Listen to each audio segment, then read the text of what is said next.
with Brad Olsen, which put him first, and Jeffrey Boyd as always. So you know that was there. It's understood. But Brad, as you know, after his number one internet, social boom, was running off to the Andes and everywhere else, didn't you? Go find, what is it? Find yourself. You create yourself. But yeah, he had a number one. The number one. Last time I looked, the number one book live show, and just like in New Mexico, I in the Gila Mountains, I learned more about myself. I've taken more than those 4 days than I have the past 10 years, just by watching the sunrise with my feet on a rock. And I think if more people looked at life that way, or understood that now we even see science has changed to. I was looking on the ages thing and all that, and even their newest technology is literally based on like consciousness, like by altering space time, it allows them to go faster. And I'm like, this is a government site, and I was like, but if you look back at Project Stargate and all those things, that I mean, people should have known for years before that, but instead they call people kooks for years, and then it turns out by the end, those are the guys that are probably should have been your jet fighter pilots. But yeah, you know, we've talked a million times, but never on camera. But I was into MMA and everything else. But then I started studying Rupert Sheldrake, morphic genetic resonance, and I started looking for references to frequency in ancient codices, ruins, and archaeology. But I was also working as a metallurgist, and it started blowing me away finding answers to questions that I'm just now asking about technology in ancient history. But I think we're just now starting to get the first spark of conscious based technology. And you even see that in the Black Panther movies where they're flying it with the mind, I mean, it gets dripped into our consciousness, as in or I guess you would say the climate consensus on what science is. But yeah, I was interested. I definitely I want to hear about your trip and everything. But where all did you go? Hey, Jeffrey, nice to finally talk with you. I went to South America for 4 months, 5 countries, and 2 continents. Second continent, of course, being Antarctica. I went to Chile. I bought a vehicle there. Ford. Bariloche? I went to Bariloche, yeah, in search of the Third Reich, the Yeah, escaped SS Nazis, and we got to the bay where Hitler supposedly had a house and a seaplane in case he. yeah, I've seen that. It's and there's even a Norwegian. They found a Norwegian or a boat that had Norwegian stuff in it carrying heavy water over there. I think it was Josh Gates on his show. But yeah, I just got through watching all that because I don't get to watch a lot of TV, so I DVR it. But that's an amazing area down there, and especially during that time. But yeah, I definitely want to know about you going to Antarctica too. But start at the beginning. Yeah, sure. So what happened was, got down there in early November, and my intention the whole time was to buy a vehicle for transportation, of course, for sleeping, for cooking meals, and Your found one at house. a house on wheels. Turns out a guy who had driven it 15 months down from Quebec, Canada, was having to sell it in a hurry because he couldn't take it into Argentina. And he had been trying for months, and We got a By great price on description, it. it's what you wanted. He It's just came exactly what from I wanted. Quebec. It I was all mean, fully outfitted, bed and everything ready to go, cooler that plugged in, cooking supplies, utensils, a stove. I mean, you couldn't have asked for a beautiful. better vehicle. I was down there with my Yeah. girlfriend, Emily Infinity, and so then it took us about a week to finalize all the paperwork because I, being a foreigner, had to get a bunch of things set up first. And then we drove up the coast of Chile, and I had to get up to Cusco by the 16th of November to meet up with Nassim Haramein and Oh, Brian Forster. beautiful. Yeah, yeah. See, So I got a thing saying he was going, and people were asking if I was going down there. I was like, I wish I could right now, but now I've got a couple other things going. But yeah, that would have definitely been a thing. I found out that like, back when I was watching the Rogue Valley Physics Conference from like 12 or 13, 14 years ago, that me and him both had like our awakening like at the same exact spot, like whenever I was in Mexico at Chichen Itza. And that's where I actually happened to find all those caves and everything with the LiDAR and the geoscanning. But it blew my mind. I'm sitting here listening for 7 hours or something to a lecture, and then I hear him say, "Well, these people were meditating at the top of El Castillo or in Chichen Itza," and I went up there and I just sat down with them. That's the same story as with me. I mean, I walked up the stairs because my roommate was still hungover from the night before, so he didn't want to go, so I was alone. And so I just kind of followed the tour, and they had already gone up there. I was just walking around and sat down, and I mean, closed my eyes. And before then, I was one of those guys that was in the physical part of the MMA, but not in the other side of it. But after that, it changed, and so did everything else. I mean, even the way you see people, the way you fight, the way, I mean, for one, there hadn't been any fight since then except for saving somebody, and it became not my thing anymore. It wasn't my passion anymore, and but being and I even went back to school and education to teach myself how to learn better, and open myself up to things. And people need to see. I mean, after a while, you start noticing that 20% that gets added to the truth to make no one else listen to the rest of it, because petroleum and war are very, very profitable. But so you went through. Where'd you buy the truck at? Were you already down in Argentina?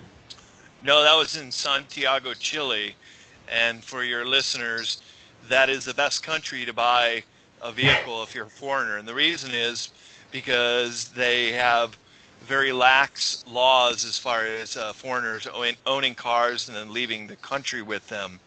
So we got the vehicle and drove up the coast for a week and got to Cuzco exactly on the 16th in time to start the tour with Nassim Haramein, Brian Forrester, and 150 people in that tour group. It was I wish I huge. was there. That's like my mentors that don't know me yet, and there's the ones who do, like Klaus and all them, And but yeah, that's well, see, somebody was telling me about your trip like a couple weeks ago on the show, and I was like, I didn't know if you. I knew that you went. When I heard you went to Antarctica, I was listening to you the other night on something, but I was already half asleep. But I was like, did he say he went to Antarctica? I know he did. So, because I thought you were going to Peru and like the Colombia side and all that, and I was like, he just went everywhere. But if anybody has ever, I've driven from Louisiana to Colorado. That's a haul. And even from here to the Mars conference in New Mexico was 1,000 miles on the dot. And man, you must have covered what, 6,000, 7,000 miles? Yeah, that's right. About that. That's what I figure. Because so a trip within a trip, then we joined this group and we did all the sacred places around Cusco, the Sacred Valley, Ollantaytambo, Machu Picchu, and then the Wow. tour led us down to Lake Titicaca and uh, the Bolivian side, and that's about 16 days when the group broke up. But we hung out with a few other people from the group in Cusco, had Wow. a ayahuasca ceremony that was really amazing. Hey, that's what I said. I was like, I want to hear about Yeah. Mother. I want to hear about what he says about Mother Aya. And it totally changed things. And in there, first, second shelf, the middle. Sorry, um, but I realized things, and like once I became like it just it, the empathic part of it, and also growing up the way I did, whenever you don't know if you're gonna get whacked, I guess that's the best way to put it. And with a little brother who causes a lot of trouble, and if he gets in trouble, so I started getting tuned in at an early age, and being a rebellious teenager, as every teenager is. Well, I said, this person likes to fight or wants to hurt somebody. I will do the opposite, and I would give the shirt off my back, or I would do anything. And but after that experience, I could hear people's feelings, and I would, then MMA is different because I had one match and felt so bad about, because I could feel the guy, and afterwards, and I was like, I can't do that anymore. Well, what am I going to do now? So I went back to school and education, and that was just the beginning of it. And I had that experience down in Mexico, down close to Belize. You know where Playa del Carmen is? Yeah. Yeah, I was just north of that, and we were kind of running around that area between Playa del Carmen and Tulum, and yeah, I could feel once I started being able to feel the people around me, even if they aren't the same way back, and they're full of ego and hot heads, and they think they can fight and all this other stuff. None of that ever matters. That's what I put actually on the post before our show. I was like, ego is one of those things we could take out of this world.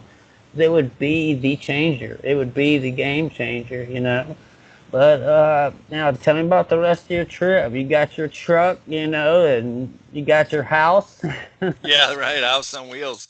Yeah, we kept going. Then through Bolivia, went to Salar de Uyuni, the huge salt flat down there that's bigger than Lake Titicaca. I mean, it's vast. You can see it from Yeah, outer I've been space. studying that. But Super have you cool. looked at the maps? Like, they didn't have a written language, so they only had the ropes and the knots. What's that called? You know? Where they tie that they have a language where they have like a row of strings, and they tie knots in them, and they found out that was a language. And if you look at it from a satellite, that's the glyphs. And I was like, I think this guy's right, and I like started looking all around Lake Titicaca. But that's very interesting how it's like, if you look at Lake Titicaca, the border is down the middle of the whole thing. It's but I started looking around there, and at first it looks like just erosion. But if you go look at what their language is, like if you want to send a message to somebody, they would tie knots and strings and send it with someone, and they would read that. And then I think I heard it on Coast, and then I went and started looking on Google Earth, and they don't know to hide that yet. But you've got these huge glyphs, but you would never notice it because we're looking for letters, for symbols, animals, things like that. You're not looking for a knot or a rope or whatever. But that's something that I just learned. But if you look around Lake Titicaca, the whole place is covered in it, like thousands of miles in it. And I thought the guy was like, I was like, there's no way there's thousands of miles of it. And then I went and looked, and there was. And I was like, yeah, I got to hear about Mother Aya all the way down to the South Pole. I want to hear about him running into Admiral Byrd, you know, walked through the time warp, the gravity well, and ran into him. But did you? How much time did you spend down there doing that? I mean, did you stop and stay and enjoy South America a while before you went down to Antarctica? Well, we did. Yeah, that's right. Because I was there for 4 months, and Antarctica was another trip within a trip, 26 Oh days, yeah. where the Nassim and Brian Forrester trip was only 16. But we did go through all the way through uh, Bolivia and then entered Argentina, and that was when I was in search of the escapees after World War II. Went to a couple places, including La Falda, the Eden Hotel, which Hmm.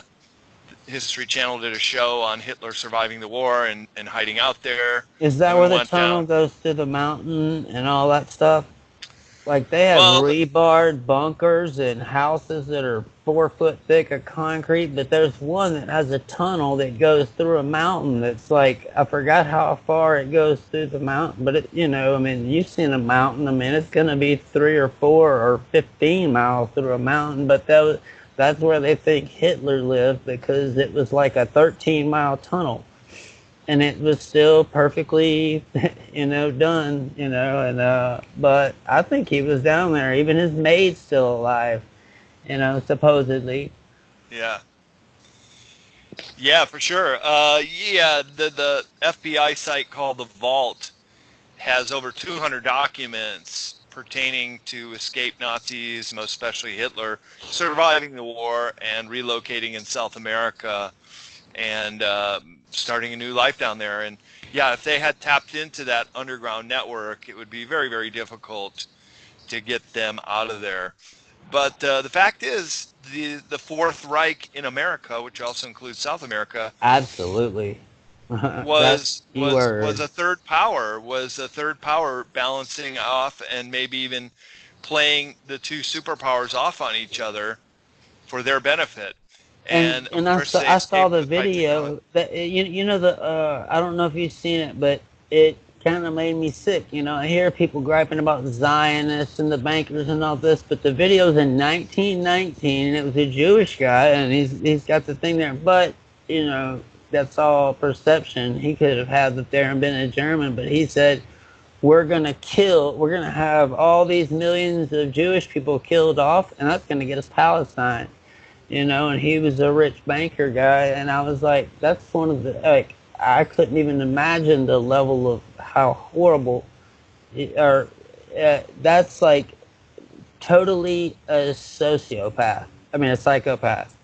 You know Hmm. that well, one of the two. Because if he knew it was wrong and did it anyway, like wow, you know that's a different level of evil. That might that might have been you know some demon holding on to somebody if he knew it was wrong. But yeah, I've been wanting to take this same spiritual journey down there, but I'm like it costs too much for the airfare to go all these places and do all that.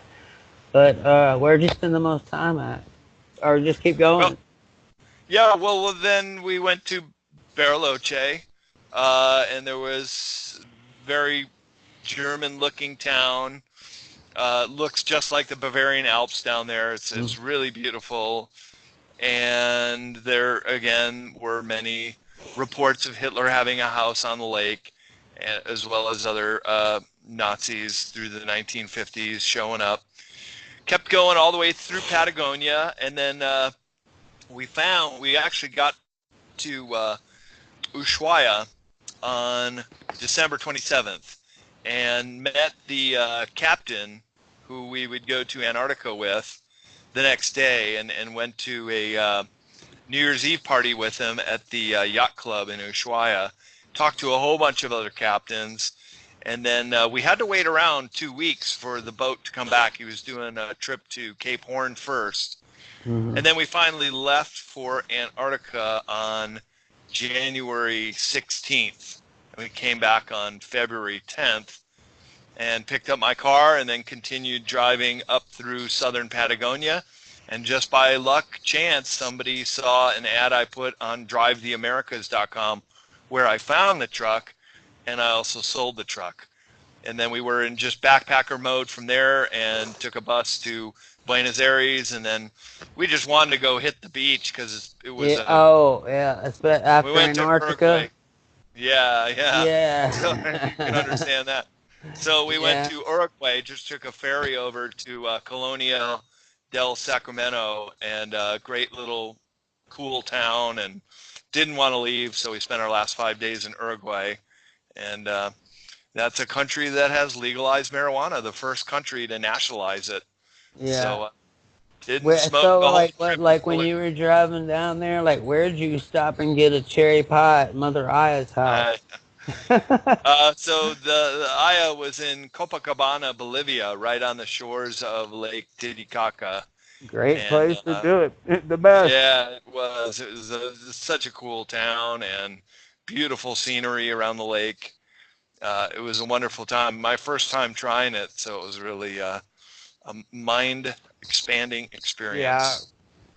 Well, yeah, that's what I was telling you, and mine was my first time, and it was like, um, if it tells you what you need to know about yourself, and it takes to me it took like days and weeks and sometimes months and maybe even still absorbing what I learned from there, and uh, you know just like Nassim, speaking to him, we're 99.999% space. Well, if you and I, when this is broadcast, are on thousands of computers where there's actually more of our atoms on all those screens and our sound waves than there are, you know, atoms in our body. And so that starts giving you a different way of thinking about things. And that's when I started thinking, like, I actually exist more in the electric world than I do in this world. Then I'm like, this is an electric world.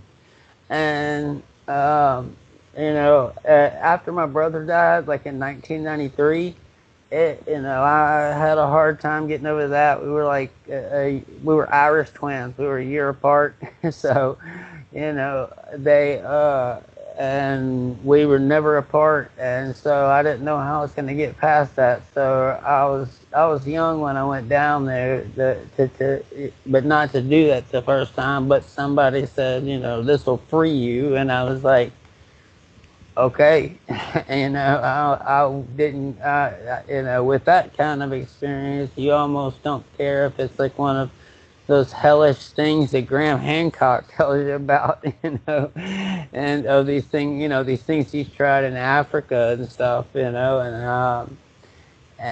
of these people doing things that hurt them until they go into this different state of mind. But to me, it was just, it reminded me a lot of the movie Contact. It was just like, it, nobody's talking to me specifically, but I'm seeing things. But I noticed that grass that is a growing plant grows, but it never gets any bigger. It blooms like trees. The arms of the trees look like they're growing. The branches of the palms look like they're growing.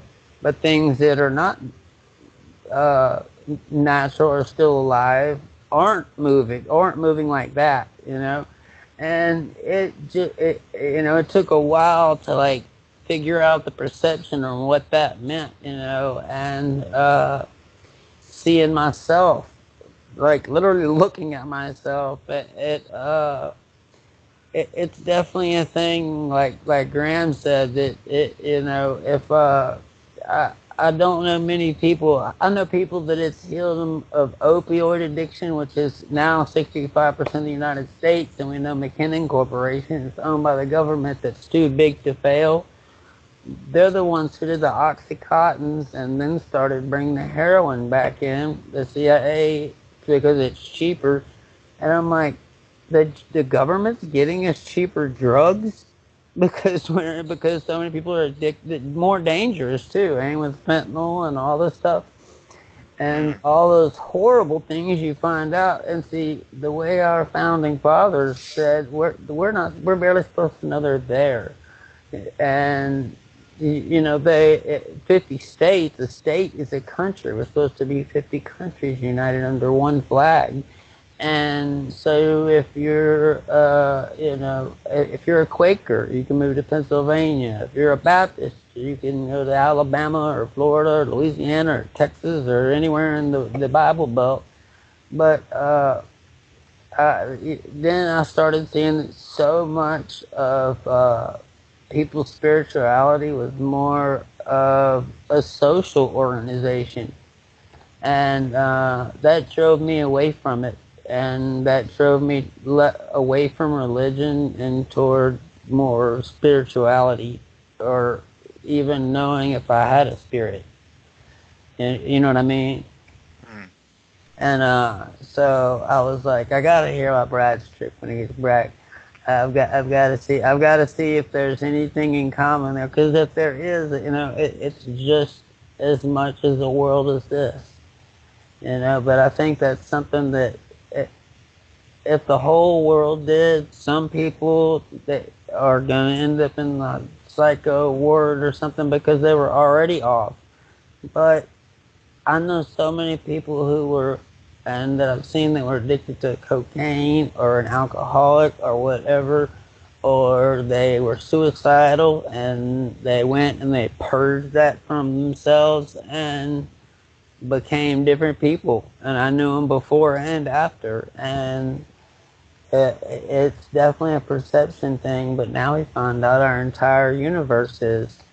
And, it's kind of like, the guy that did the Gattaca, before 2000 we were all going to be able to program our kids with brown eyes, blue eyes, whatever. But then we found out a rice plant has 100 times the genetic pairs that we do. And so Rupert Sheldrake's not so kooky anymore, and neither is Nassim. And the things that are perception based and conscious based. And I've got the 9 ways of creation. Dr. Cattleman called me yesterday and said, yeah, I got my new book I'm writing right now. And more of that quantum world, because now we're trying to figure out between artificial intelligence and us what gives us consciousness. And what is consciousness, And I think that's it right there. And but yeah, I definitely want to know about your trip down there. But being on Lake Titicaca would have been awesome. Did they have the whole ceremony thing and somebody watching Yeah, you? yeah, it was with our some members in the group from the Nissim trip, the Resonance Academy group, and they had the substance, and we joined them for it in a really cool house right on the banks of Lake Titicaca, and stayed up all night. Wow. And it was really amazing. I just had these incredible visuals that really were very profound.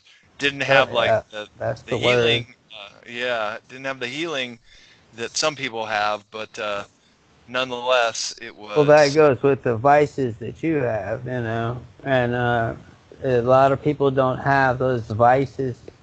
And if you know, some people, that were addicts that weren't, you might not have had some of those vices, but I know people that I've seen like night and day, like not need something the next week, and it yeah, losing my brother like really made me like change things. And I've been going down to Mexico with my friend's parents since I was like 16 years old or something like that. And so I got a cultural learning of other cultures before most people had graduated high school.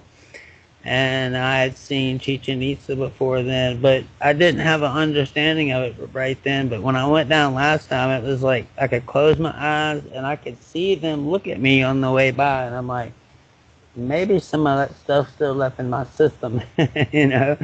But it was a beautiful thing. But Yeah, I was wondering about the Antarctica thing and like the Monroe Doctrine before. It was only researchers, and there's supposed to be no boots on the ground there. And then it turns around, and there's almost nothing but boots on the ground. But did you guys ever get to go up onto the shelf, You mean in Lake Titicaca? Antarctica? Oh, in Antarctica, up on the yeah, the polar plateau. No, we were just in the Palmer Peninsula area region. Took us 4 days to get down there, and it was very, very rough seas.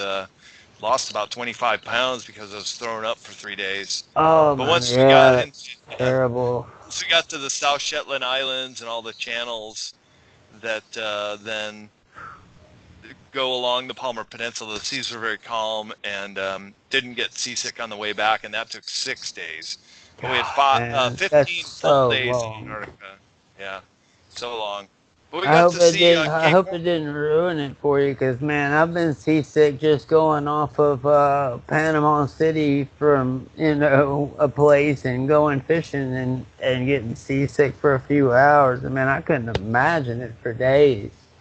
I bet that was one of those Graham Hancock hellish experiences that you go through that puts the shame in that other sense. But uh, yeah, Lake Titicaca and all those places. I'll eventually see there. I'm still the kid of the group, Okay. which I'm like glad that they consider me part of the group, But I and I talked to Ken Johnson the other day. He was the last person I interviewed, and and uh, lots of truth that's starting to come out now, and changes in what reality is and what people used to call people Looney Tunes for, like specifically.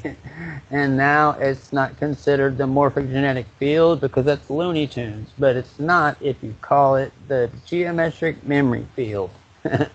And so, but yeah, I didn't know if you got like time to go spend like a couple weeks in Peru and a couple weeks in Bolivia. With at Titicaca, you could cross those borders in a boat 100 times a day. But did you guys like camp out, or did you stay in your truck at Titicaca? Little both. When we went over to the Island of the Sun, I got a room for Emily and I for 2 nights. We were over there for 3 days, trekking around the island. Really fascinating, beautiful island. Went to the island of the moon as well, the two sacred islands to the Inca people. It was their emergence point, much like the Native Americans. Mm-hmm. I believe they came out of the Sipapu.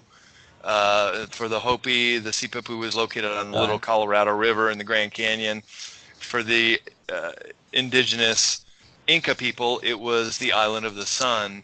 So there are temples all over, ruins you could go walk through, really great scenery, and met another really tall Swedish guy. We were like two brothers with Emily, and Well, it's had a like the good time hanging Argentina out. thing, It's like you see that European thing there, but also the Maori people talk about, and they have the blonde hair, blue eyed, and then when you go over into Africa, I forgot what they call them, but it means bright eyes, And I got gray eyes. It literally means gray eyes, and in South Africa, but I can't remember what I've read so many things, but the leaving out of Atlantis, they were going north, south, east, and west, and even the story of how Gaelic got its name and Scotland got its name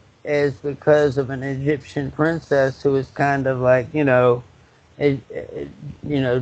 disowned because I guess of whoever she went with. But it was interesting, and it was kind of one of them things that I would have loved to see Zahi's face whenever the DNA came back, and they said 65 to 75%, or 65% of the people who have that in Scotland, period, and 70% in England have genetic traits in common with the oldest Egyptian mummies. because I believe there's totally different ages, like separated by a long amount of time, and at least a few thousand years, because Egyptians today, some the ones who want to up it say around 5%, but some people say as low as 1%. But that's all in doing testing over and over, and that's what I tell people. Like, I want to open an anonymous lab because the first thing I remember learning in life science in like seventh grade: never test for a certain result, or you'll get it and you'll label everything else an out of place artifact. And there's no such thing. There's only out of place history and out of place science. But and just like our history, when I look back, you instead of this Darwinian thing, looking back and finding more of a linear, getting simpler thing, just like Klaus Donna says, digging for more questions, because the further you look back genetically and historically, you find more complexity, not more simplicity. And Yeah. so we're just now discovering that. That's why I like the working title for my book right now is Discovering Planet Earth, because as we keep digging down, we're not finding humans. We just keep on finding human sapiens sapiens as we go down, and now we got the Denisovans and all these other ones, and it just seems like we've been a stopover, or or like even the Bible says, the earth has always endured, and always will endure, and so it's crazy. You see these civilizations and they're not understood, but I think that's because we're not Edison and Tesla based technology, electricity through entropy. If you started the same technology off 200 years ago based on consciousness, it would be nothing like it is now. Mhm. And that's why I was like so interested in what happened down there, because I think that's the future of where we're going if we're going the right direction. A lot of problems would be solved, if things were seen that way, and because there's been a lot more drunk guys that I've helped to their car than I have beat up. I'm like, dude, let me just help you. Come on, But if everybody cared more, then that we, I am you. I am that. That's or what it, and I always say it. God's not Jesus isn't Popeye. God's not Popeye. I am that. I am. People forget to put that little pause in there, and I am that tree. I am that star. I am that person in pain. I am that drunk person that doesn't know what he's doing. And I was like, man, that's what I put in the ad. I was like, archaeology to consciousness. That's what I'm learning about, and so I want to talk to Brad. So be ready, because he's coming up. If I can't get it live, then we're gonna have it recorded. Right on, man. Yeah, I mean, in a nutshell, it was a really smooth trip. Didn't have any problems with the police, any vehicle issues apart from flat tire now and again, and people were very cool to us. Oh yeah. And yeah, it was just a really all around great trip. And then the chance to go down to Antarctica on a sailboat was really the I was on icing a on the cake. sailboat. On a sailboat, yeah, Oh 14 of yeah. us, 74 footer. Oh And that's why we wow. got to go That's for a journey as right long as there. we That's did. an adventure. Because I was thinking like and we played around back then on 4chan with Anonymous, and we like they said name the new British like $125 million vessel, and it said put other name in for D, and we put Bodie McBoatface. And if you go look, that's still the name of this ship. And I thought you were on like a research vessel type thing, but those are some rough waters down there. I mean, That's a adventure right there, you know, like pre-bird type adventure, like church ward. Yeah, for sure, man. It was a really cool way Sorry you had to to be sick. yeah, well, I mean, kind of comes with the territory. Even on a big cruise ship or research vessel, more than 50% of the people do get seasick, and Yeah, so it's kind of one of those things. We didn't get our Dramamine in our system in time, but we did on the way back and didn't get sick on the way back, so that was cool. yeah, yeah. Oh, that's awesome. And you know, that's something like most people never get to go do it because if you don't aim to do it, you're never gonna do anything like Exactly. that. You're not. I mean, you're not gonna go to Titicaca. You're not gonna go to Antarctica, especially on a you know, on a 14-day sailing vessel. You know, uh, but that's the same thing with so many other deals. And if you know everything, you can't learn everything. And you know, there's so many egos walking around, and I've never seen Ivy in one formula ever. And but I talked to Bruce Cunningham the other day, and he sent me a message and was like, hey, you know, I think they want you to talk on, you know, they want a metallurgist because that's totally out of the MD field. Because I looked at the thing from last year because it's a lot different than the Mars conference. It's like MD, MD, MD, MD, like 12 of them a day. And then like Jeffrey Boyd, you know, I'm like, oh man, you know that they're all gonna want to see if that's either like totally out of place or totally worth something.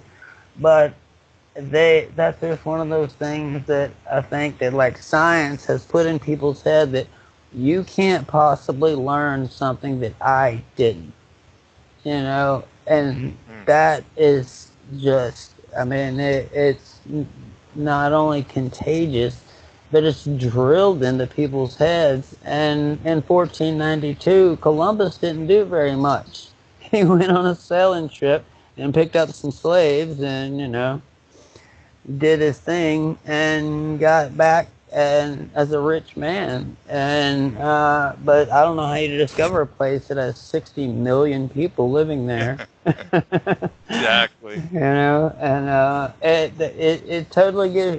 If you haven't been, and I've always had these opportunities, and I could have gone over here, or gone to Canada, or gone to Calgary and gone skiing, or saving my money and go to Mexico. I always find myself in Central America or Mexico or Belize, and it's just and people have a perception of Mexico, and they need to understand those guys in the ski mask are there to protect you.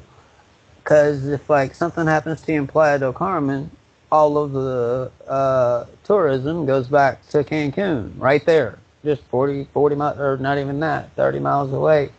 And but the further south you get into southern Mexico and the South Yucatan, I mean, it's not like that. It's not like that at all. You might see a truck with four guys standing in the back of it, but they're not there for us. They're there for those taxi drivers to make sure that there's locks on the insides of the doors. And you know it and just getting down there and talking to them and they'll tell you I'm Mayan, and they have a little Mayan tattoo, a little MXX, and because I asked him what it meant, and he said we've got so many people that come down here and tell us that we built this, and we built this, and we built this, but we rebuilt that, and rebuilt that, and rebuilt that, which shows you from Egypt all the way to Mexico, they have 3 layers, which I haven't figured that out yet. You know, there's 3 layers of distinct uh, architecture, but that's also now I'm looking down with the LiDAR and with the bluefin sonar. But you see that 400-foot level that was 12,000 years ago, the younger Dryas. But if you look Yeah. at 2,100 feet deep, you got Point Doom, you got the place over by Cuba that they discovered, right off Malibu. Yeah. And they've taught us that it's a continental shelf, knowing that it's not. It was our old coast. And so you see a civilization at 400 feet, you see a civilization at 2,100 feet, and like those stairs below Chichen Itza, they're a couple thousand feet and 5 miles away from underneath the pyramid.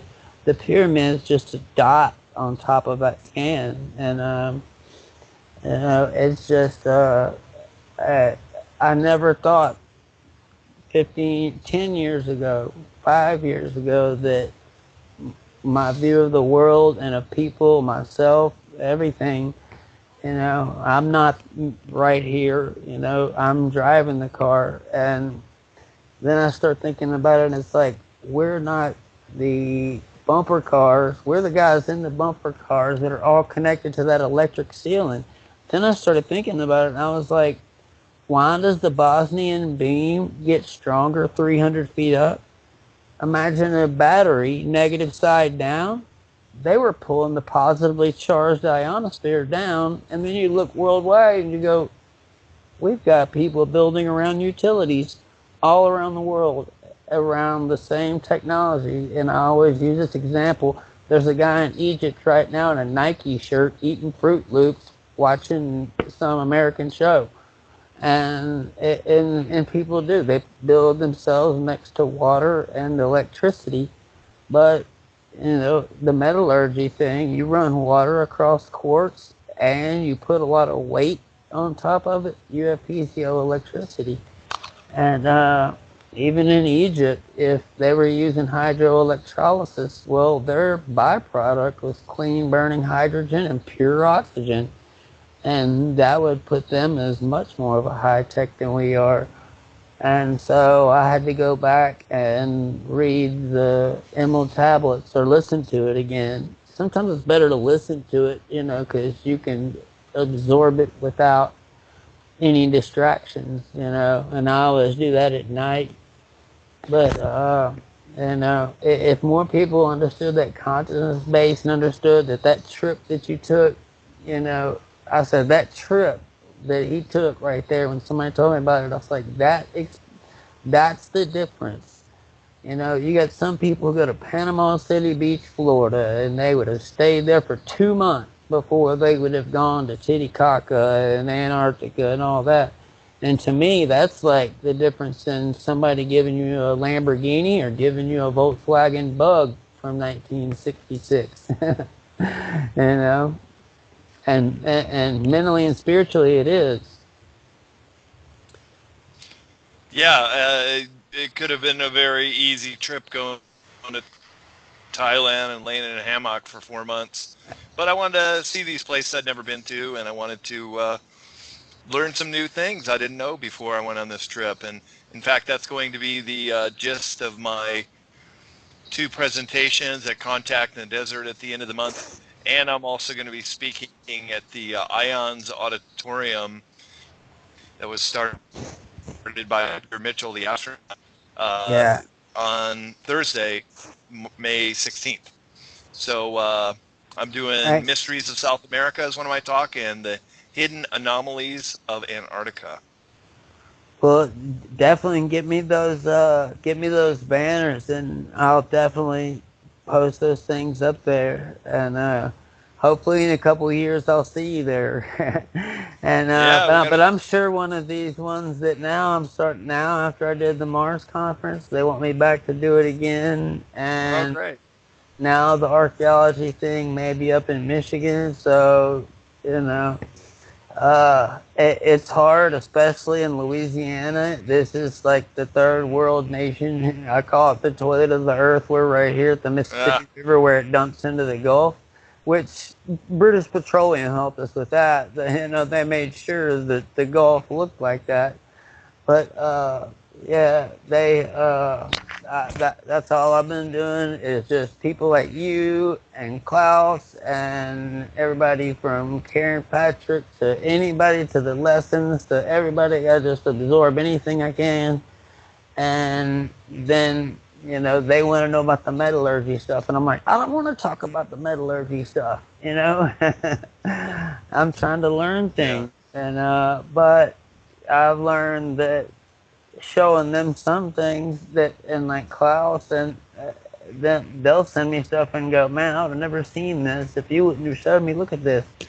And like that was at the 95,000 year mark in a mine in Africa, and it was below the 95,000. So between the 95 to 200,000 year mark, they had been digging deeper and deeper and out in the old mine, and they found you might be probably know what I'm talking about. That little Godzilla looking doll, and it had a belly on it like it was pregnant, and he sent it to Austria. And the guy said, why would you waste my time and money on examining this thing? And he Mm, said, I would never do that to you. Why? And he said, because there's a ball bearing of chromium inside of it. mm. And I don't know. David Copperfield couldn't pull that one off.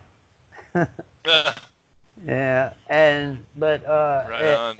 yeah, I mean it looks. I mean, literally now my little tree, as above, so below, shows so many more branches before us. That's why now I believe the Bible, but like I believe it's like re-Genesis, and Mm, because it's just that there's too much there, and the Earth wasn't created with dinosaurs inside of it. The sun's not 6,000 miles away, and the moon the same size, and all those crazy things you hear, which even hasn't even been admitted a psyop, and people will still stick to that. But I call it, well, cognitive infiltration, and then cognitive dissonance, because they would rather be dead than be wrong. And you know what? Being wrong doesn't hurt at all. It really doesn't. And that's why I was like, I'm gonna talk to Brad. Like any wisdom. I was like, and I've always wanted to know what those places are like. And shoot, next time y'all go, let me know what I need to do. I'll sell the car off. I'll say, whatever we need to do. I'll go out and wash cars every day this year after work, and we'll get it done. But I saw his little thing, but I didn't know you were going on it, so I had it posted on the society's page.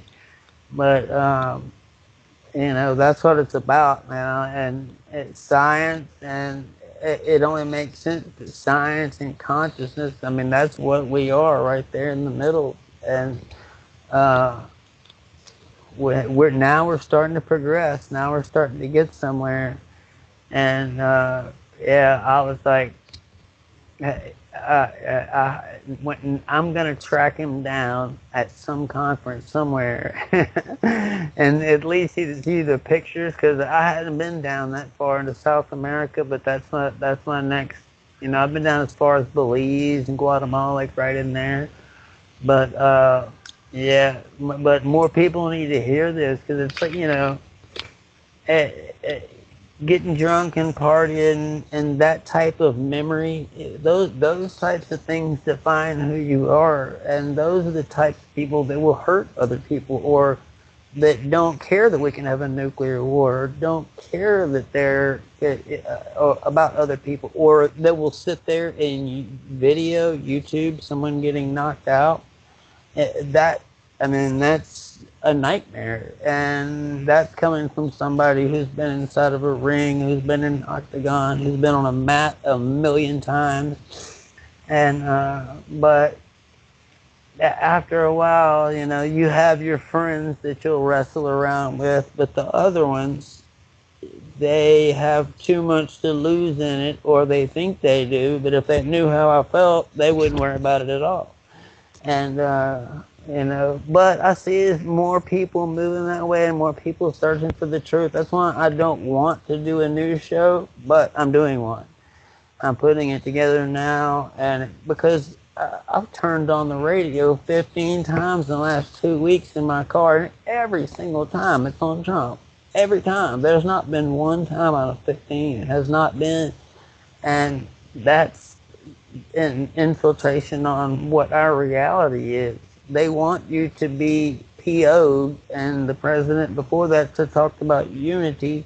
We've never been more divided because that's the programming you're getting all the time. Put it on headline news, CNN right now. That's what you're gonna get, and that's horrible.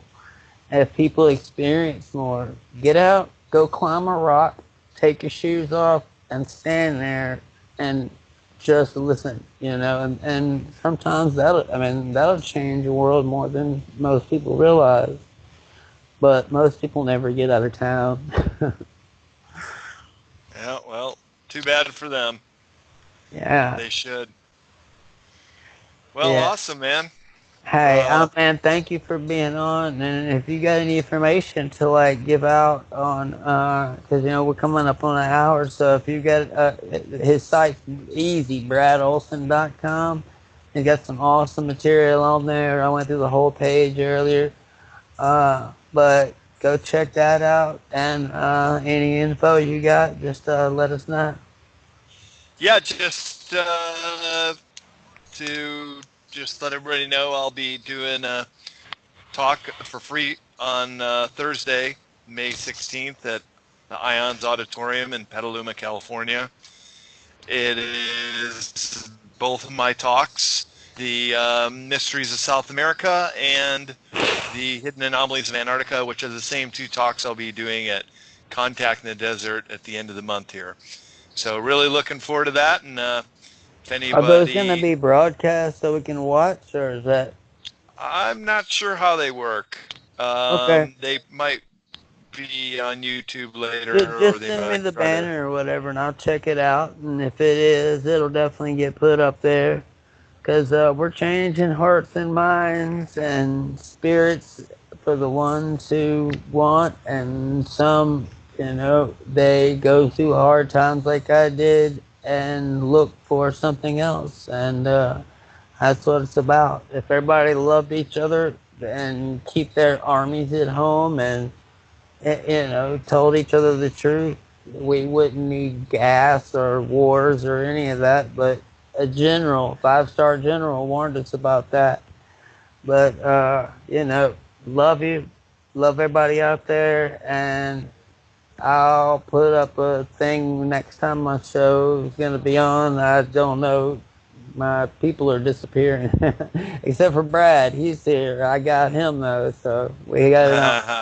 Anyway, but if you want to, anybody, you don't have to be, and you don't have to be an archaeologist or a paleontologist to be part of the Independent Research Society.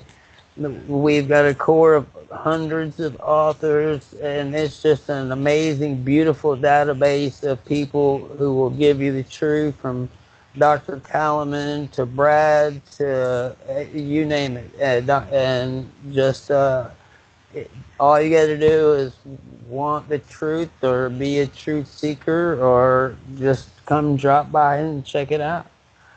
And Yeah. Brad, thanks for doing the show. I was super pumped to do it, and I'm super pumped that I figured out how to record my first one by myself without a producer. But anyway, hey, love you, and I'm glad I got to hear about all that. Maybe we can do a part number two in a little while after we do some more things. All right, Jeffrey. Well, it was great talking to you too. Thanks for having me on. And yeah, we'll definitely meet up again and do this one more time. Oh, hey, I was pumped. I was pumped to have you on. Thank you so much. All Later, right, guys. brother.